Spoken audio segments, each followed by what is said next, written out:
cloudy but warming up Tuesday morning in Northeast Ohio. Welcome on into the bullpen. Dustin on the Buckeye Cruise this week. He's going to try to join us live. I think he's going today. And he'll try to join us live on Thursday's show. We'll see if the connection is good from out wherever he is, wherever they are on Thursday on the cruise. But while he's doing good charity work and having plenty of fun, too, we are here in Northeast Ohio and enjoying the weather warming up. It's supposed to be in the 50s all week, 160-degree day. So enjoy it while it lasts, because it'll be back in the 30s next week. And eventually we'll get to more steady weather. But it is still February, and we still have 5 weeks till spring officially starts. And we all know in Northeast Ohio that doesn't mean good weather, at least not consistently.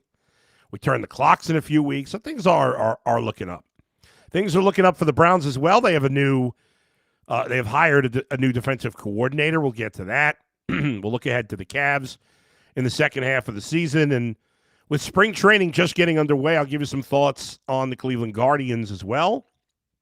That's all coming up on today's live show. Plus, if you have comments, if you have questions, put them in the chat. Good morning to Last Call 333, to Joe Kabeck, and to Larry Foss and all the rest of you watching right now. If you're watching after it's live and watching back to record, when it's already been live, I can't answer your questions then. I'm sorry, but good morning to you, Dark Star, as well. But for now, we will interact as much as we can. Let's begin with the Browns hiring Mike Rutenberg. It was funny on the Ultimate Cleveland Sports Show yesterday, and on this show yesterday, I talked about the three finalists. But on UCSS, I went more depth and ultimately Mike Rutenberg would have been my last choice because he doesn't have coordinator experience, unlike the other two guys. In the end, I fully admit, I never heard of Mike Rutenberg before this last week, or when he got in this gig, when he was first mentioned in the last week or so for this DC job. And I'm certainly not anti-Mike Rutenberg. I'm going to give him a chance. I just thought it made sense to the other two guys because they had more experience. But by all accounts, Mike Rutenberg is a very qualified individual, highly thought of individual, and now we'll see. He's in a tricky spot. He's on a team with a lot of talent on the defensive side of the ball. He has, as far as I can think at the moment, I don't think he's ever coached any of the guys on this defense. Maybe I'm not thinking of him. He was with Atlanta last year, and so obviously we'll see unless they had any Falcons players. The Jets the few years before that, and as far as I can remember, the Browns don't have any players that were on the Jets between 21 and 24. Beyond that, Jacksonville and San Francisco, but now you're talking most of these guys weren't even in the league at that point. He does have a lot of experience. He's a Cornell graduate, so probably a very smart guy. Very good school. He played football in college at Cornell, which I believe is a D3 school, but I can't remember. Or is it in the Ivy League? I don't know. I'm a little lost on that one. I can't remember, but I know it's near Ithaca College, so. And most people don't care about that. So anyway, but he just out of college, he was an intern with the then Washington Redskins and an administrative assistant to the head coach at an age of like 23 for a couple of years. He was then a grad assistant at UCLA. In 2009, he became the passing game coordinator and defensive backs coach at New Mexico State. He came back to the NFL in 2013, where he's been ever since. Was the assistant defensive backs coach for the Jags 13 to 15, the defensive assistant 16 and 17, assistant linebacker coach 18 and 19. So they kept him around for a while in Jacksonville. He was the passing game specialist on defense in 2020 with the Niners, linebackers coach for the Jets from 21 to 24. And then last year under Jeff Ulbrich, who's remaining on as the defensive coordinator for Kevin Stefanski, he was the defensive pass game coordinator. Ulbrich spoke very highly, as you would expect, of Mike Rutenberg. He's originally from Maryland, if you care about such things. Went to school in Maryland before, as I said, going to Cornell. So he's been around a while. His first job with Washington, he was under Joe Gibbs, legendary head coach. So he's definitely got plenty of experience in terms of being an assistant coach in the NFL. He just doesn't have much experience in terms of a coordinator. He doesn't have any experience. This is his first time as a coordinator, at least for the full unit. Again, he was the passing game coordinator, we didn't have. I feel like there was no such thing, or at least not officially, until recently. But he did lead a group, right? With the Jets, he was the linebackers coach. At least he was the boss of that group. So now the question is, you've gone completely outside the organization. The Browns are, I don't know, hoping or expecting to keep some of their staff for Jim Schwartz. Will there be any kind of weird dynamic? Will Mike Rutenberg run a similar style to what Jim Schwartz ran here? I would assume so. It obviously would not make a lot of sense for him to make any drastic changes to this defense when they've been very good. They have the talent for the type of system they're playing.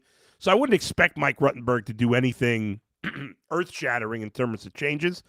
He just put your own twist on what they have, and you drafted guys specifically to play this style of defense. I wouldn't think there would be massive changes, but I guess you never know. We shall see. And now he's got to get buy-in, certainly from Myles Garrett, but they must think highly of him if they gave him this gig without ever having coordinator experience before. A relatively young guy at age 44 years old. So hopefully it works out. You're going from one of the best defensive coordinators in the league to a guy who's never been a defensive coordinator before. I think it's funny that there were a lot of people like, got to keep Jim Schwartz. And now all of a sudden it's like, well, it's the players. And it is. It is the players are the biggest part of the puzzle. The coach matters, though. Mike Rutenberg could turn out to be a great defensive coordinator, but on paper right now, it's a pretty big downgrade from one of the best proven DCs in the league to a guy who's never been a DC. That doesn't mean it is a downgrade. It just is on paper. We'll find out what Mike Rutenberg is able to do with this team. If they go backwards at all, fair or not, he's going to get the blame. And the Browns are going to be, and Jimmy Haslam are going to look stupid once again. Hopefully that won't happen. Obviously, they have the talent to still be great, or at least very good. So we'll see what the Browns, do and what their plan is in free agency. It'll be interesting to see if the Browns grab a player or two from Atlanta, or maybe, the Jets were pretty bad when he was there. I'm not blaming him. He was the linebacker coach. That's just so much of a factor you can play. But do they bring in any guys that were with him with the Jets? We'll see if that happens at all. But for now, he's going to have his first time gig as a coordinator, and he's going to be doing it with guys he doesn't know. And again, it might be fine, but it's just something to keep in mind. I think in terms of defense, Devin Bush is one name to keep an eye on. We've talked about, what the Browns might do in terms of adding to the team because, clearly they've got a ton of work to do on the offensive side of the ball, but they do have, some guys on defense led by Devin Bush who are free agents. Shelby Harris is also a free agent. Ronnie Hickman's a restricted free agent. I assume they'll keep him. Martin Emerson's a free agent too. Those are the only guys of note really on defense. On offense, obviously you have the entire offensive line plus Tevin Jenkins. So the top 6 offensive linemen. Not that they were any good last year. David Njoku, Jerome Ford, Travion Williams, DeAndre Carter. Not that important, but those guys are free agents as well. I do think, though, I haven't talked a lot about running back. I do think the Browns will bring another running back into the mix. I understand that Quinshon Judkins and Dylan Sampson to certainly a lesser degree showed great promise in their first years, but I think, you want to have a third back that you can at least feel comfortable with if he goes in there. I know they still have Raheem Sanders on the roster, but I think that, I could see them drafting a running back late or maybe picking up a veteran to be in the mix here a little bit because you have 2 second-year backs. And it's a position where you can get away with all young guys, but I wouldn't. It wouldn't shock me if they did do something in terms of adding to that room as well. But anyway, plenty to keep an eye on. Hopefully, Mike Rutenberg works out. But just the way the whole thing went down is a concern. I don't think there's any doubt about it. Big Dog says Raheem Sanders is a beast. Get that man some playing time. Y'all always trying to bring in somebody else. Y'all pathetic. Pathetic? Sanders running back is a beast. All right. We'll see. Maybe you're right. I mean, I think that's a little over the top, but all right. No, Z, we're not bringing back Nick Chubb.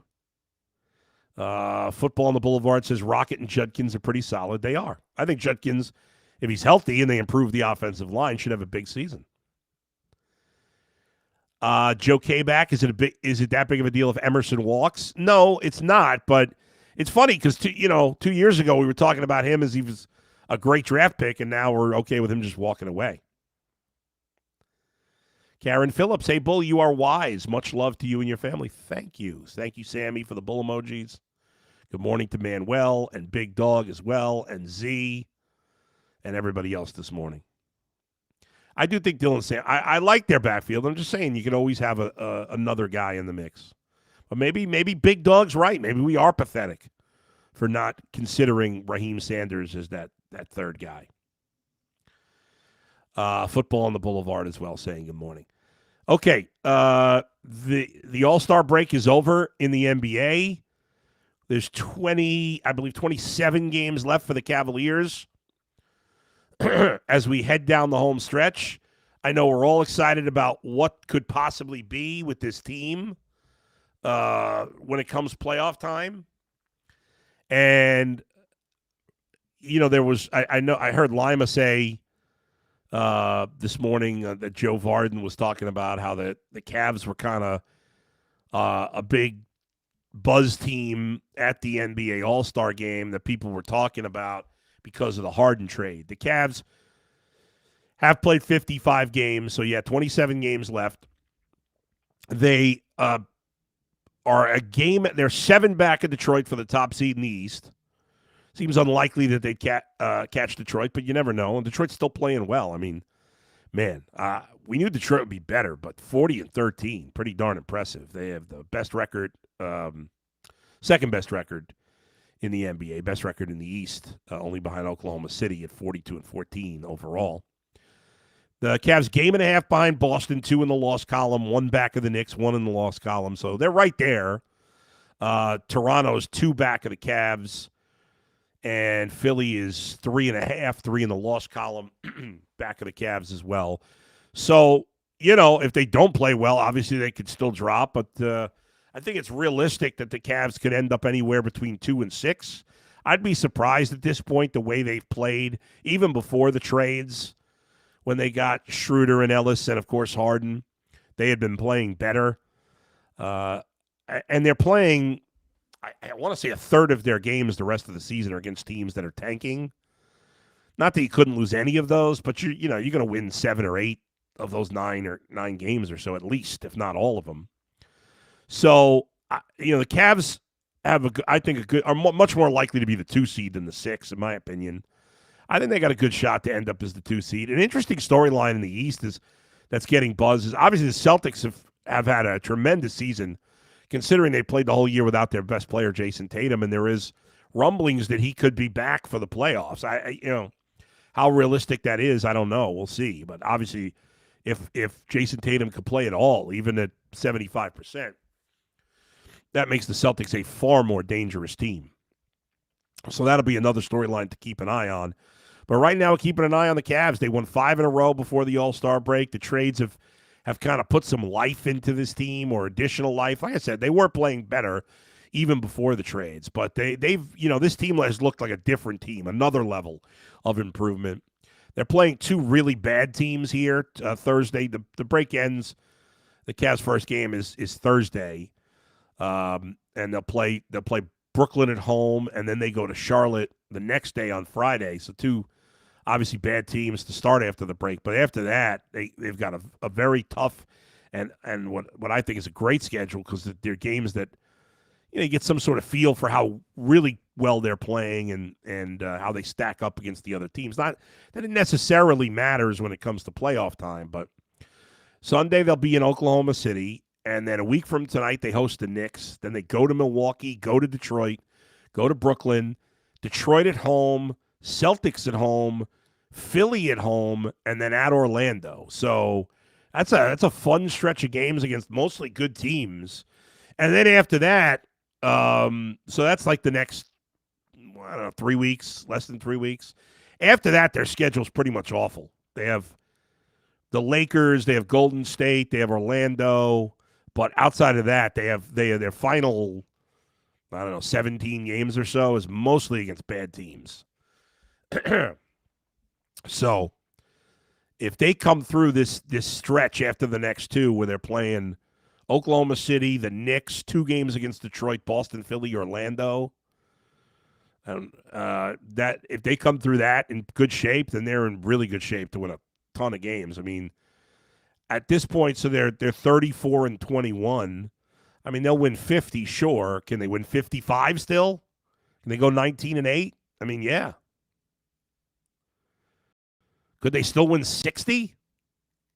They'd have to go 24-3. Unlikely. Very unlikely. But I still think they can win 55 plus. But you know what? Does it even matter at this point? I mean, in the end, if the Cavs are the 2 seed, you'd rather be as high as possible, but not at all costs. And if they're the 4 seed, they're the 4 seed. And we'll find out if this team, they're not going to prove anything until we get to the playoffs. This team has a lot to prove. James Harden individually has a lot to prove. Both entities have had massive playoff failures. In James Harden's case, historic playoff failures. And just like the Cavs are trying to turn around, how people think of them come playoff time, post LeBron, so is James Harden. And maybe together, as a part of the Cavs, that'll be the perfect combo to make it work. And maybe it won't, but we shall see. All right, let's see. Joe says, imagine going into the playoffs 24-3 in the second half. Yeah, remember, I mean, Indiana got sizzling hot. Remember, they were terrible the first half of the year last year, and they got sizzling hot leading to the playoffs. And in the playoff, and they got to a Game 7 of the NBA Finals. I'd take that. Joe also says, Cavs seeding should not matter with this roster. There's no team in the East they should panic about a Game 7 on the road. Panic, no, but you'd rather be at home. But not at all costs. Fatal Cheeseburger says Charlotte's been on fire. I disregarded Charlotte. I apologize to Charlotte. I still don't think they're any good. But yeah, you're right. They've played a lot better, and I was not paying attention to it. Since losing to the Cavs a few weeks ago, they have played much better basketball. They won, 5, 6? They won 8 in a row and 9 of 10 before the break. So they have played well in this stretch. That's impressive. So that game, I guess, will be tougher than I thought. All right, let's wrap it up with some baseball talk. I know we had somebody had a question on baseball. Let me get back to that. Sammy Hill says, Bull, is Bazzana coming up this year? I lose sleep at night thinking about Nick Kurtz hitting cleanup behind Jose. Can't believe we picked Bazzana over him. Okay, that's a good question. So, first of all, it's going to be hard for Travis Bazzana to be better than Nick Kurtz. Nick Kurtz, who was drafted 4th in the same draft where Bazzana was drafted 1st overall, in his rookie season, last year at 22 years old, he had 1,000 OPS as a rookie on a bad team. Now they're playing in a minor league park. That you could say, well, all right, maybe that factored in here a little bit. But this guy is an absolute beast. Let me see his splits. Let's see. Was he much better at home? Let's see. He was better at home, but still, even if you look at his road numbers, he had a 967 OPS on the road. So it wasn't like he was just taking advantage of the stadium in Oakland. Hit more homers at home, 22-14 actually had 5 more plate appearances on the road. So the numbers are better at home, but not significantly. And overall, it's really just the home runs were better at home, and but still, guy had a magnificent rookie season. Was the best rookie in baseball. He was unbelievable, and yeah, it feels like the Guardians blew it. That they should have taken Kurtz. Now, Travis Bazzana hasn't played in the majors yet, and as good as Nick Kurtz was as a rookie, it's not impossible that Travis Bazzana could end up being the better player. But as of right now, it seems not very likely. Is he going to be in the majors this year? He should. He's 23 years old. He'll turn 24 this summer. In Akron last year, he was okay. 51 games, had a better than okay, had a 790 OPS, which is good. And then at Columbus, he was very good, an 858 OPS. Not a ton of home runs. He only hit 9 home runs total on 3 different levels last year and 374 plate appearances. That's not great, but 389 on base is excellent. Obviously, a little speed. He stole a lot of bases at Oregon State. So he's been good in the minors, but he hasn't been special. So we'll see. I think if he's healthy, assuming healthy, I think we will probably see him by June. Now, you asking me, is he ever going to be as good as Nick Kurtz? I doubt it, to be completely honest. I think his future could end up being in the outfield. I had somebody tell me that is a minor league aficionado. I don't know. The Guardians seem really certain on him being a second baseman. Maybe they're behind the scenes. They feel differently. I don't know. We'll see. I mean, listen, he's still a good prospect. Baseball America had him ranked 22nd. MLB.com had him as the 20th prospect, but if Nick Kurtz was on that list, they'd be number 1. So it does appear that the Guardians made the wrong pick at the moment, but way too early to say. Because in the end, even if Kurtz is better, you just want Bazzana. You draft him first overall, you want him to be a superstar. If he ends up being an all-star and Kurtz is better, you live with it. It stinks, but live with it. But if he ends up being a nothing and Kurtz is a superstar, that's going to really that would really be painful. We'll see. Honestly, I'm higher on Chase DeLauter than I am on Travis Bazzana at the moment. I think Chase DeLauter, if healthy, and that's a huge if, because obviously we know his track record of injury in the minors. I think if healthy, the Guardians have done nothing this offseason. Nothing to improve the team. Nothing to improve the offense, I'll say. They've done a tiny bit to improve the pitching. They spent a little bit of money on the bullpen, about $7 million. The only money spent on offense this year, well, I can't even say they spent any on offense. They spent $4 million to bring back Austin Hedges, but that's to be a cheerleader and a leader and a defensive player, not to hit because he's the worst hitter in baseball. It's no offense. He seems like a great guy, but he can't hit. He knows he can't hit. And I'm not telling him anything he doesn't know. He can hit compared to normal human beings, but compared to major leaguers, no. He's not a hitter. He'll never be a hitter. He's never been a hitter. He had a 527 OPS. Career OPS is 556. I mean, that's just absurd. That's absurdly bad after 11 years. It's amazing. It's a testament to the guy he is and the leader he is and the defensive player he's been as to why he's in the big leagues, because he's never been a hitter. He did have some, home runs early in his career, but, most recently, I mean, last year he had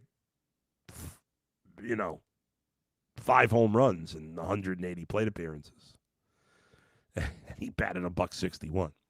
Career batting average of 185. I mean, it's just remarkable. So they've spent no money to improve the lineup, and they're going to be relying only on the current players and current young players who have mostly disappointed. Bo Naylor's been a huge disappointment through 3 years. Rocchio's been a huge disappointment. Arias has been a huge disappointment. DeLauder, we haven't seen much from. We haven't seen him yet outside of the a little bit in the playoffs right at the end of the year. I'm thrilled. I love his upside, but he has injury issues. I thought Kafis did a nice job. He impressed in his first stint in the big leagues. I love where Manzardo's at. I like what I saw from Valera. I got to see more of him. But that's it at this point. So you have to hope for some big step forward. I love the pitching. I mentioned yesterday, if you're watching UCSS, I think Joey Cantillo is going to really take another step forward. I think he's going to have a big year. I love their pitching staff. I don't like their bullpen as much without Clase, but I still like the bullpen. I like the rotation, but the lineup is, unless you get major jumps from some of these young players, and I have very little hope for Naylor, Rocchio, and Arias. You need internal improvements, and that's a lot of hoping, because you got 3 guys who are proven hitters now: Kwan, Manzardo, and Ramirez. And Manzardo's only been the year, but I think I consider him locked in there. And Kwan, it's still possible to get traded before the season. And obviously he doesn't have much power, so it stinks. And it's frustrating for you as a Guardians fan. I'm very frustrated by it. I'm sure down deep the Guardians front office is frustrated. Guardians, as of now, the second lowest payroll in baseball. Only the Marlins are lower. And it's patently absurd that the team has spent no money on offense. You still have Rhys Hoskins out there. You still have Tommy Pham out there. I mean, they're not the top guys I would have chose, obviously, but those are 2 reasons. I mean, if they're still free agents now, there's reasonable prices. Those guys are better than the options you have. You could DH Rhys Hoskins. You could play Tommy Pham in the outfield. Do we have to rely on a young player at every spot? It's very frustrating. The Magic got her. Kurtz was never in contention to go 1. It was really between Weatherholt and Boz had a better overall profile. Weatherholt, by the way, the nephew of my high school principal. Oh, that's cool. Weatherholt's going to start the season in the big leagues probably with the Cardinals, even though they're rebuilding. Kurt should have been in contention. I'm not killing the Guardians for that. Obviously, they were, he went 4th. I mean, it's not like he was that far away. Manuel says, my surgery's March 19th, guys. That's when I'm having my bariatric surgery. I have not had it yet. Sammy says, I appreciate the insight. Joe says, hey, Bull, who are the Yankees beating in the World Series this year? I don't think the Yankees. First of all, I hate the fucking Yankees. I don't think they're winning the World Series. I don't think the Yankees are that good. I think that what have the Yankees done? They got the most overrated GM in the history of pro sports. They've got a manager who I don't think is any good at all. Even Aaron Judge was ripping the team yesterday. I don't blame him. I look at the Yankees, and I think their lineup, every year people pick the Yankees, and I'm like, and they're good. I'm not saying they're a bad team. I'm not even saying they're not going to make the playoffs. They probably will. But I don't love their team. I don't love their lineup. They got guys in weird. Anthony Volpe is so overrated. Bellinger's up and down. They paid Grisham a lot of money short term. They paid Bellinger a lot of money. I don't trust either of those guys. Judge is great, but there's a lot of question marks in the rest of their lineup. And, you got Garrett Cole getting old. He's coming back from injury. I think that's a team that gets overrated every year. I don't think they're going to the World Series. I mean, they could. I'm not saying it's impossible, but anyway, I'll do some World Series predictions later. I don't think the Dodgers are unbeatable either. I know everybody's up in arms about the Dodgers. I mean, they didn't blow anybody away last year. I know they won, and I know people are pissed because their payroll's so high, and I hate the system too. It's it's fucked up. But the Dodgers are not unbeatable. Joe was being sarcastic. Sorry, Joe, but I'm glad you did that. And I didn't get your sarcasm because it got me fired up. I just hate the Yankees so much. Sports Talk Pooney. Did the Guardians team get better during the offseason? No. They brought in some some middle relievers and re-signed Austin Hedges. So what else did they do? They're not better. I mean, they'll be better. The Guardians were a bad team for 5 months last year. I think we forget that. They were great for the last 5 weeks, but they were bad for most of the season. I didn't want Nick Castellanos. I think bad vibes with him. The fact that Machado likes him tells you all you need to know. Bill Time, shout out from Tokyo, heading to spring training next week in Arizona. Cool. B. Skrills, I need Nolan Jones to turn into Aaron Judge. Well, that's not happening. I see the smile laughing emoji. I was really high on Nolan Jones going into last year. It's probably stupid, but I haven't given up on Nolan Jones yet. I really haven't. I know that's dumb, and I don't want him to be an everyday player. But if he ends up, it still wouldn't stun me if he turned it around. He sucked last year, though. He was really bad. Really bad. And Dark Star says, how long will it take you to recover from your surgery? So I'll be in the hospital for 2 days, and then for 2 weeks after that, I'll be on a liquid diet. So I'm planning on being off from work for about 2 weeks, maybe slightly less. They told me 2 to 3 weeks. I'll probably do a show from home, a podcast, before I go into the studio for 2 hours. We'll see. I should be all right, couple of weeks. All right, everybody. Well, I appreciate you joining me this morning. Thanks to everybody for watching and listening. If you haven't done so already, I'm sure most of you have already hit the subscribe button. Please do so if you haven't. Remember, Bet Rivers and the Bullpen giving away our first bonus bet of the year to listeners of the show from now through February 22nd. So that's this Sunday. Go to your Bet Rivers Ohio app, enter the code ATB202 to get a $10 bonus bet at Bet Rivers. The code again is ATB202. Available only in Ohio, must be 21, eligible players only. Gambling problem? Call 1-800-GAMBLER. Thanks to Levi and Alex for producing today, and thanks again to all of you. I'll be on the Ultimate Cleveland Sports Show tomorrow and Thursday. I'll be back here in the Bullpen Thursday morning live at 9. Hopefully we'll have Dustin from the cruise. We'll see. Until then, we'll talk to you next time. Where else but right here in the Bullpen with Adam the Bull, brought to you by Bet Rivers. See you, everybody.